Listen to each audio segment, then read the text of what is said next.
Hey everybody, welcome to Dave TV DC Media Edition today. I don't mean to be nitpicky, but sometimes I am.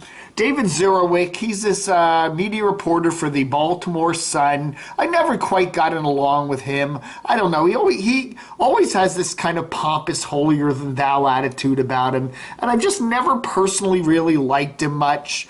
Anyway, there's an article about Alan Prell. Alan Prell was a great talker. He worked in the Washington-Baltimore area for many years. The first I remember hearing about Alan Prell was on WEEL in Fairfax, 1310, back when it was a local station. You know, today it just kind of runs Korean stuff, but it used to be a real kind of a locally oriented Northern Virginia station.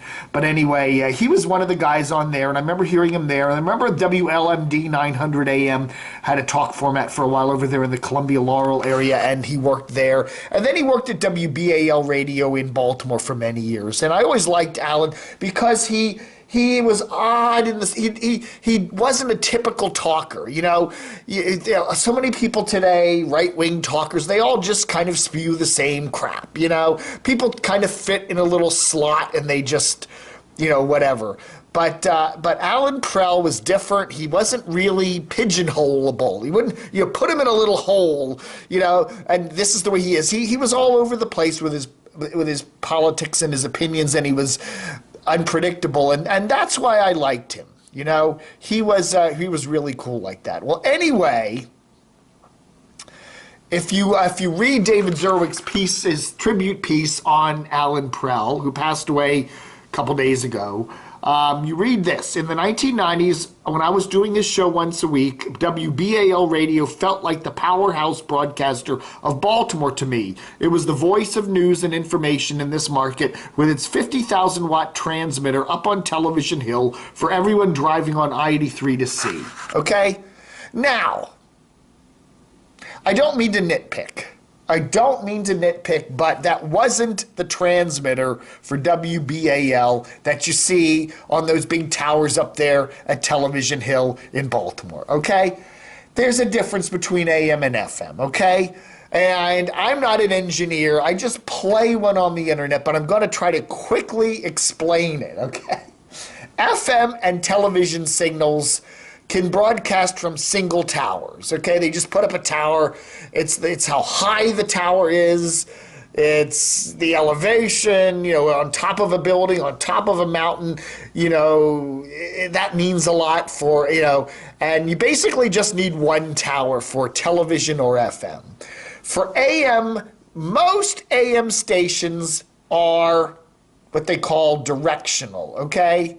That means that they broadcast, you know, in different directions, okay? In different directions. For instance, to the north, they'll send out so many watts. To the south, they'll send out so many watts, and it's different, okay? So let's go on to one of my favorite websites, okay? This is called Radio Locator, okay? And let's look up WBAL, WBAL AM, okay? And there's WBAL AM's pattern. And as you can see, at least their daytime pattern is fairly uniform, okay? They pretty much send out 50,000 watts in every direction. But if you look real close, you'll notice that their transmitter is actually outside the Baltimore Beltway.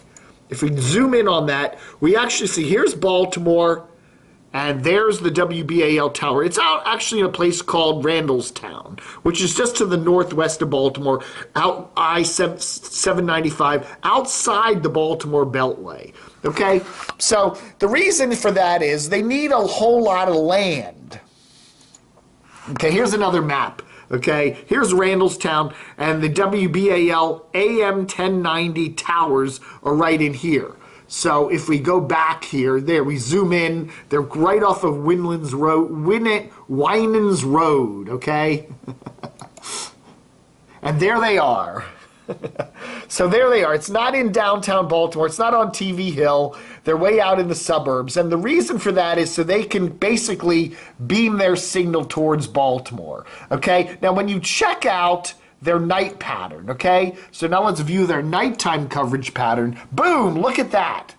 Look at that. See how much different it is? They're not beaming out hardly any watts at all to the west. Frederick Washington, even out here where I am in Northern Virginia, you can hardly hear BAL at night. It pretty much completely goes away. They're basically beaming their 50,000 watt signal to the east-southeast, okay? So if you're down here in Bermuda, you probably could hear WBAL very nice at night, but if you're out in Rockville or Frederick, forget it. And the reason for that is they put this, they have a tower farm with multiple towers out there west of Baltimore. And that by having it west of Baltimore, they can beam their wattage in towards Baltimore, at night especially.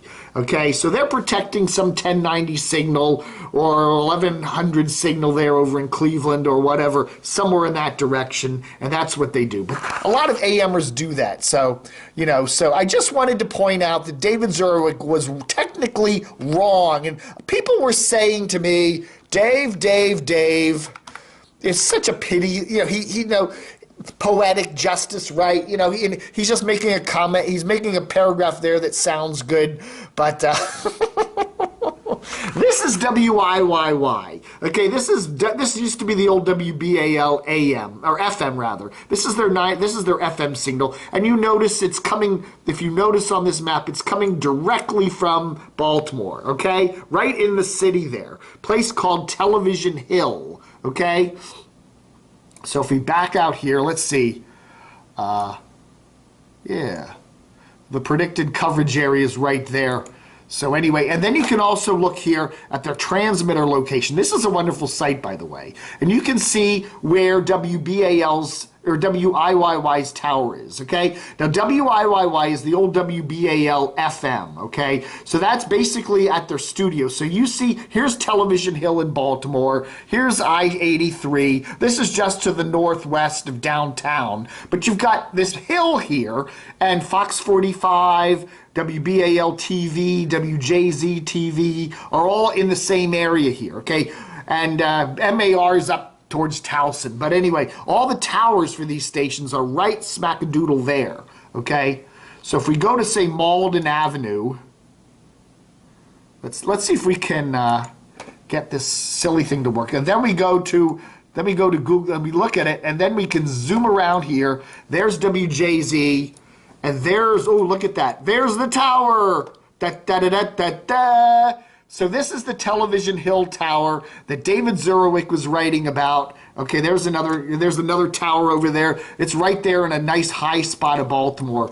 But yeah, look at that. Isn't that cool? This is the tower that David Zurawik was referring to in his piece. But that is not where WBAL AM comes from, okay? They're out in Randallstown. Now, why do I make a fuss about it? Because these pompous-ass reporters are always getting on everybody's case. And I just, you know, I noticed in the olden days when Paul Farhi, the Washington Post media reporter, who is just as pompous an ass as David Zurawik is. I don't know why all media reporters tend to be pompous asses, but they do. Especially at newspapers. I'm not talking about me. But anyway, you know, I love it when they get the call letter wrong or they get something wrong, and I love it. You know, I love it, kind of just nitpicking on them, and that's what I do. So anyway, yeah. So if you're driving around, and again, this TV Hill is not technically downtown Baltimore, but it's near center part of Baltimore. Okay, and that's what you do when you're running an FM or a TV tower. You want it in the center of your coverage area.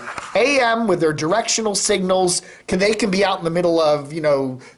In fact, if you notice that in a lot of big cities, the big AM stations will be out in the suburbs. In Philadelphia, I realized when I grew up, a lot of the AM signals were over there in the west side of Philadelphia, so they could blast into Philadelphia and get over into Jersey and then blast out into the Atlantic Ocean where there was no interference. They had to watch their signal off to the west because then you're talking about the continental United States, and there's a lot of other frequencies there. And AM signals at night are different than FM because AM signals can bounce all over the ionosphere, and you can have a 5,000 watt or even a 500 watt signal AM at night, and it can go thousands of miles. So, but anyway, I just wanted to give you a little lesson in atmospheric radio engineering physics. All right, folks, thanks for watching. Adios, amigos.